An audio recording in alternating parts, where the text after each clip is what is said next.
Hello and welcome, this is Rafa here, and in this video I would like to talk about falling in love. What is falling in love actually?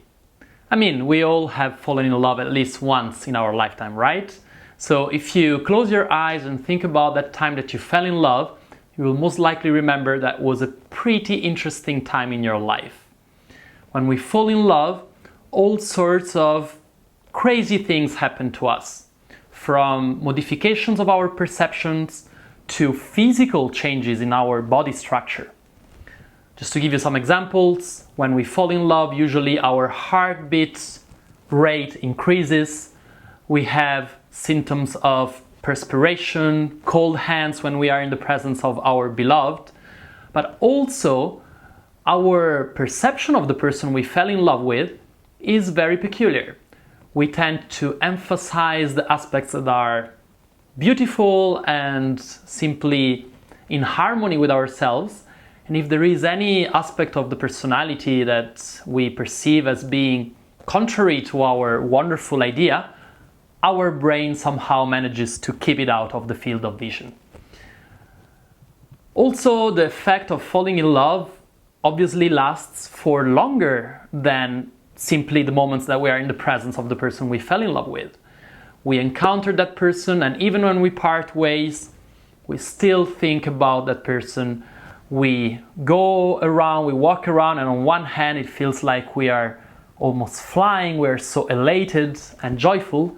On the other hand, we can miss the presence of our beloved constantly and find ourselves thinking almost compulsively of the person we fell in love with. So all in all, the state of falling in love really represents an altered state of consciousness, doesn't it? And indeed, it has been studied by scientists in this way. Researchers show that in the period of time where we are in love, in the sense that we fell in love with someone, literally our consciousness and our bodily functions as well are altered. New and different quantities of hormones kick out and invade the bloodstream. The perceptions of the five senses are altered. The mind patterns are also altered.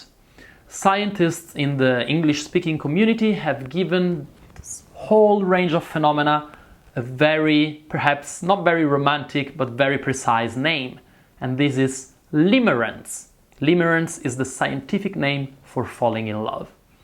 So when we are in a state of limerence, we can quite correctly compare that to the situation in which we took a psychedelic substance. Our state of consciousness is not the average normal state of consciousness, which makes falling in love so beautiful. We experience a different, altered perception of ourselves and reality. Now, this is all good and beautiful, but since falling in love is an altered state of consciousness, knowing that, we should be prepared to the fact that sooner or later limerence or falling in love will end. As all other altered states of consciousness, they have a beginning, a peak, and an end. How long can this whole process last? It depends on many factors, maybe a few weeks, maybe a few months. Very, very rarely the process of falling in love or the state of falling in love lasts more than 1, perhaps 2 years. There is nothing bad about it. Each and every state of consciousness, altered state of consciousness, must end. That's a natural process. So falling in love also comes to an end. Now, for many of us, the real challenge begins after that. What do we do once we fall out of love? That doesn't mean that we stop loving the person we are having a relationship with, but simply that we come back to a more normal and average perception. So all those little phenomena that I was talking about before, such as only looking at the bright side of our lover, constantly thinking about him or her, all these changes even in the hormones, come back to normal levels. And then interesting things and interesting challenges can come up.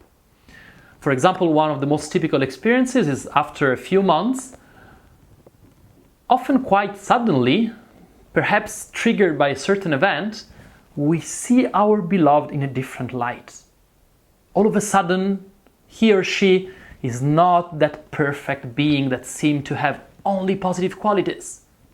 Many of us, if we are unprepared to that, can be shocked. It can feel as if we suddenly discover the dark side of our loved one, a side that can be really triggering to us. But actually, what we are experiencing is not really the discovery of a dark side. The dark side always existed. It's just that before that, when we were in that altered state, we were not looking at it. It's a bit the same as we do with the moon. As you probably know, we always only see one side of the moon, the so-called bright side of the moon. But that doesn't mean that the dark side doesn't exist. Once we develop powerful enough vision, we can look at the dark side of the moon. And this will happen sooner or later in each and every relationship. So my suggestion is be prepared for that to happen. We cannot control when that happens, when we go out of the falling in love state and back into a more average perception. That happens pretty much out of its own accord. But when that happens, we should be prepared and ready. It shouldn't at least come as a big surprise that our lover has some very, very important and kind of prominent, difficult aspects. We all do after all, right? So having a look at them is actually a very healthy thing. In a certain sense, true love can only become once the falling in love has subsided. Because once we are in that state, we are altered.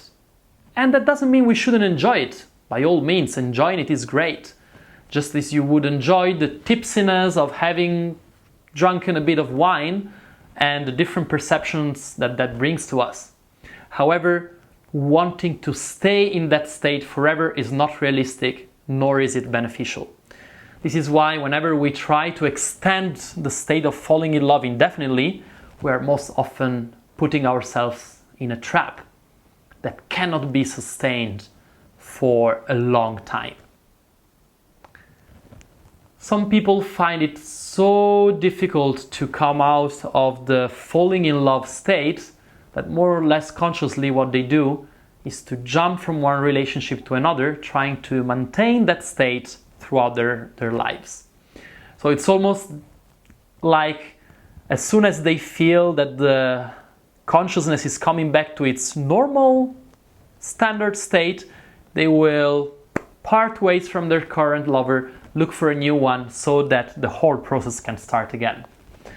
Now, personally, I don't see that as necessarily a terrible thing to do, as long as you're conscious of it, and if you want to do it for some part of your life, and if you inform your partners and lovers that that's what you're into, that's fine by me.